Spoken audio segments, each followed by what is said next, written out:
કામરેજ ખાતેથી હર ઘર તિરંગા યાત્રાનો પ્રારંભ કરવામાં આવ્યો। તિરંગા સાથે કામરેજના વિવિધ વિસ્તારોમાં યાત્રા યોજાઈ, જેમાં મોટી સંખ્યામાં લોકો જોડાયા હતા। યાત્રા દરમિયાન દેશભક્તિના નારાઓથી સમગ્ર વાતાવરણ ગુંજી ઉઠ્યું।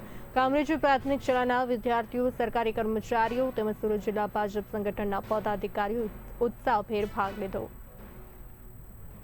गुजरात भारतीय जनता पार्टी द्वारा हर घर तिरंगा તેમજ તિરંગા યાત્રાનું આયોજન સમગ્ર ગુજરાતમાં થઈ રહ્યું છે। ત્યારે સુરત જિલ્લામાં કામરેજ તાલુકાની અંદર પણ કામરેજ ગામે આજે તિરંગા યાત્રાનું આયોજન થઈ રહ્યું છે। આ તિરંગા યાત્રાની અંદર ભારતીય જનતા પાર્ટીના કાર્યકરો, અલગ અલગ સમાજના આગેવાનો, પ્રતિષ્ઠિત નાગરિકો, યુવા વિદ્યાર્થીઓ સૌ મોટી સંખ્યામાં આજે તિરંગા યાત્રામાં જોડાઈ રહ્યા છે। ત્યારે સુરત જિલ્લાની અંદર દરેક તાલુકા પંચાયત બેઠક દીઠ આ તિરંગા યાત્રાનું આયોજન થઈ રહ્યું છે। ત્યારે આજે આ યાત્રાની શરૂઆત કામરેજ ગામથી થઈ રહી છે અને તેમાં સૌ આજે મોટી સંખ્યામાં ઉપસ્થિત છે।